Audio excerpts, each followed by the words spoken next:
Hey guys, I'm here with DJ from Cary St Tattoo. First of all, thanks DJ No problem. for coming in today and let me ask you some questions. So to get started, did you always know you wanted to be a tattoo artist, or was it something you came across later? I always knew I wanted to be an artist, but it kind of grew into the whole tattoo artist thing. Like I started drawing out young, and then it got to the point where at 11, 12, I started doing stuff for adults and started drawing their tattoo designs. And then as soon as I got my own and I saw somebody do one, that was it for me. I wanted to go from there, and it just stuck. How long have you been tattooing for then? Pretty much it's been 6 years. I've been 6 years on my own. I just recently started in the shop, maybe within the past couple months. So this is a whole completely different experience for me, but 6 years in as of right now. Do you have your own signature style? Like when you do someone, is there like a theme that you stick to kind of? I have like the background of cartoons and graffiti. Anything that's bold and that stands out and has a real thick outline and can catch your eye from a mile away, that's what I'm all about. I like bright colors anytime I get a chance to do them. I love to go crazy with wild color themes. That's my own particular style. I not to shun anybody, but I'm not the traditional artist at all by far. Like I would never see myself as a traditional artist, but You have all traditional. I can't. I respect it.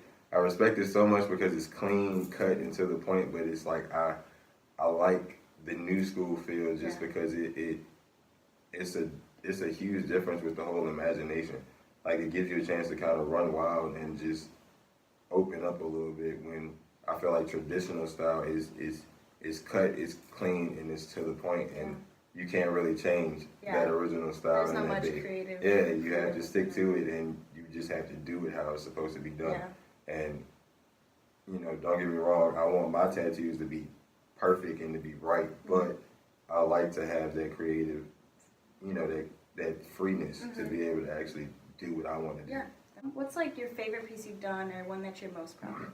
Anytime I've gotten to do something with my monkey, with my own character, because my brand is Tatted Monkey, so anytime I've done something with that character, it's been a meaningful time. I've done something with him twice.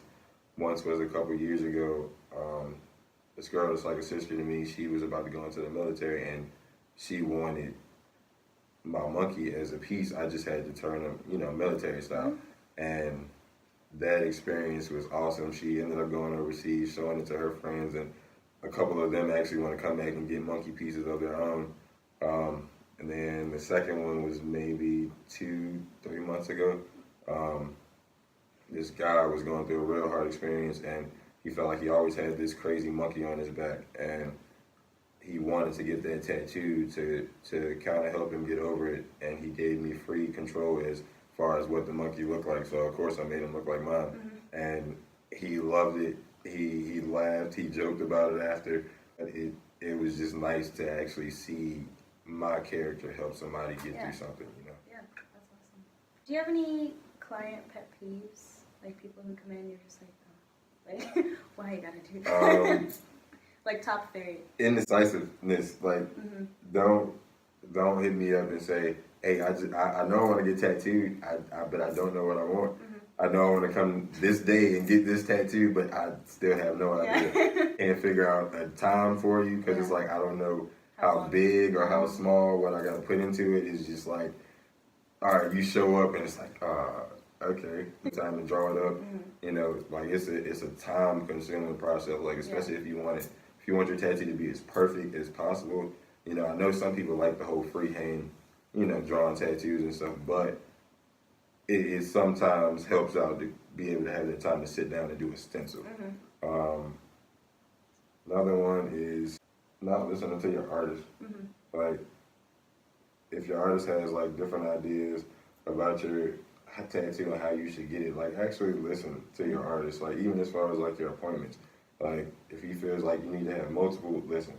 Don't get mad, don't get irritated, because it's not in a sense to kind of push the person off or to push the client off, because it's always about the client. But sometimes it might just help to kind of space some stuff out just because of trauma of skin. We don't want to scar you. We don't want you to walk around with something that, say if you were to go to another artist or go and venture out to get something else. We wouldn't want you to actually have to deal with getting parts of that redone. Yeah. You know, just because we tried to push it and we, you know, we tried to fit it in just because you wanted it done right then and there. Like, that's one big pet peeve.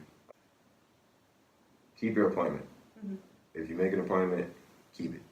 Because it's going to get to a point where it's like the artist will not believe you and he'll start to take his time on a design, and it's not because we don't want to tattoo you, but it's just like we already know, like, you've had a reputation of canceling and backing out, or hey, I'm sorry, this came up. Like the first couple times, it's understandable. People have a life, you know, stuff does pop up, but if it gets to the point where it keeps happening over and over and over and over again, yeah, of course we're going to start to kind of fall back and take our time, and it's not to be rude, but that's just how it is. Yeah. I watch a lot of videos on YouTube on, I think it's Inked, and they just interview artists as well.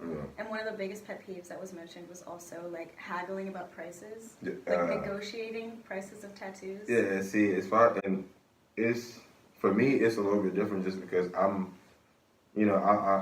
never been one of those artists that kind of, I feel like, overcharge a person. Like, yeah, it's my artwork, and yeah, I should get what I deserve, but at the same time, it's like, I would never try to kill somebody's pockets off buck. But it's like, with that being said, and me being the person that I am, it's like, if I give you a price, just don't try to, get a deal out of it. Or say, at certain times where tattoo artists do throw deals. But if you contact that artist in the midst of the deal, it's to be done during that deal. You can't hit that person up then and be like, all right, cool, I want this tattoo done just because you're doing the special right now, and then you come back weeks later still expecting that special. It doesn't work like that, and it's not, like, once again, it's not one of those things where, a lot of people think tattoo artists come off as like terrible people or rude people just because of how we come off with specials on our deals and how we set our prices. But that's your art. Like, it's our artwork, and it's just like, don't try to cut it.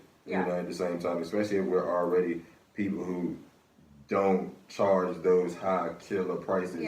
Like, it's some artists out here who do, $1,000 hour sittings, just for you to have a consultation with them and sit and talk to them. It's $500, $600.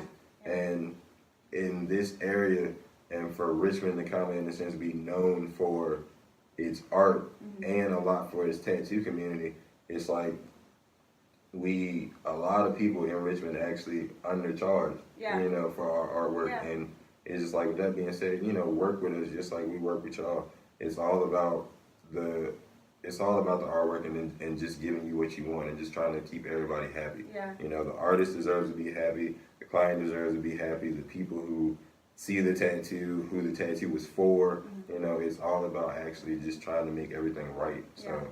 And I feel like if I'm putting myself in your shoes, it's almost like insulting if I offer a price to someone for my art and they're like trying to bring it down in value. It's like, and then a lot of people always start that shot like, okay, well, I know this, I have this homeboy or this homegirl who can do it cheaper, and it's like, okay, yeah, they might can do it cheaper, but if that was the case and you wanted to do it, you would have hit them up first. To them first. And that's, once again, not to be rude, but it's cutthroat. It's like common sense. Yeah. So it's like, if you're gonna hit me up, then just deal with what you signed up for, and I'm gonna take care of you and make sure you're fine, but just trust me just as much as I'm trying to trust you that you're not gonna bring, bad vibes or, anything terrible to my area of business, you know what I'm saying? That's a trust, it's a two-way street. You have to trust your artist. Yeah, that makes sense. What are some unexpected challenges you faced as an artist that you initially never really thought you'd have to deal with? It's a really hard thing to call out, but like the race card was a really hard thing for me as far as like getting into I can't just say the artist world, but like the actual tattoo community and the tattoo life. Like, that was a hard thing to get by. It was times where I was trying to get an apprenticeship like years ago, and like I said, I've been 6 years in, and I think I started going around the shops maybe my third year, and I dealt with so many people who just didn't want to even give me the time of day.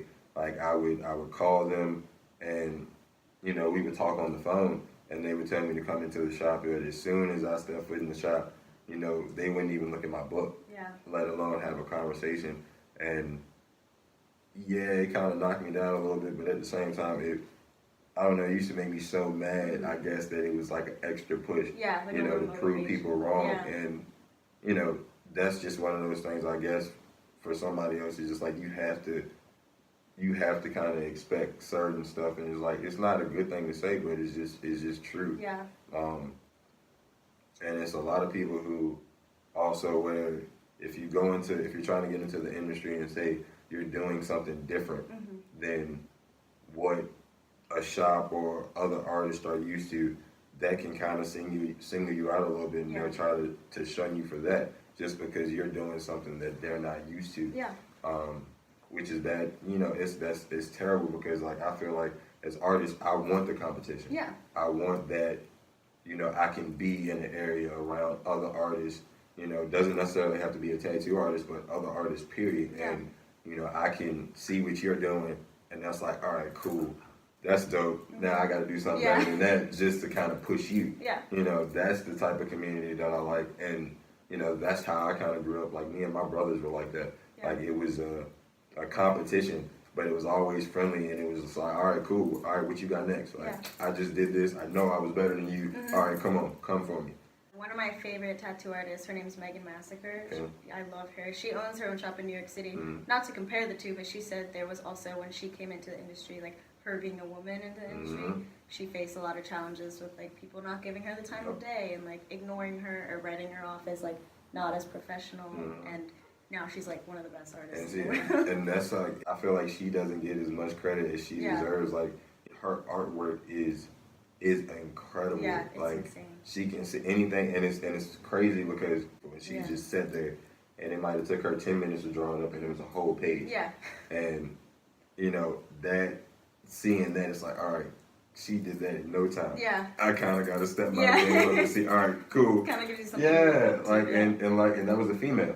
And to see her fight and kind of try to the competition. And it's just like, the whole race thing, it doesn't matter. The gender, it doesn't matter. If you're a good artist and you just want to produce good artwork, that's what I want to be involved with. And you would think in an industry that's so, like, you would think it's so progressive that it wouldn't be as much of a problem, but that's interesting.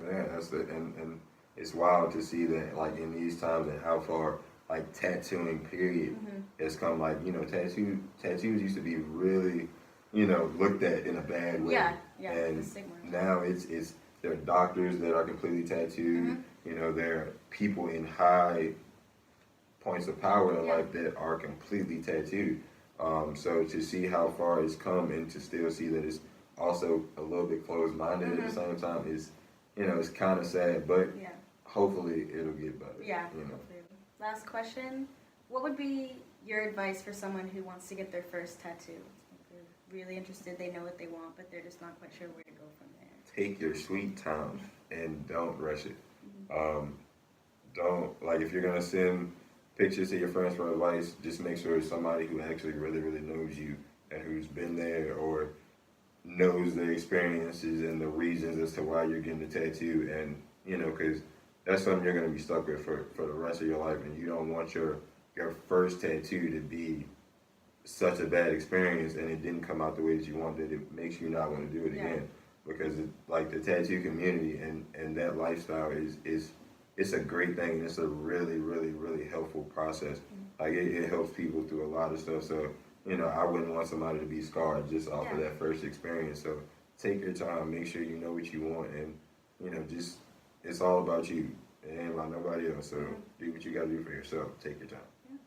Well, thanks, DJ, for answering all my questions. If people want to find you, where should they go? My IG tags are tattedmonkey_tattoos, and the other one is kid_ink159. Perfect. Thanks again.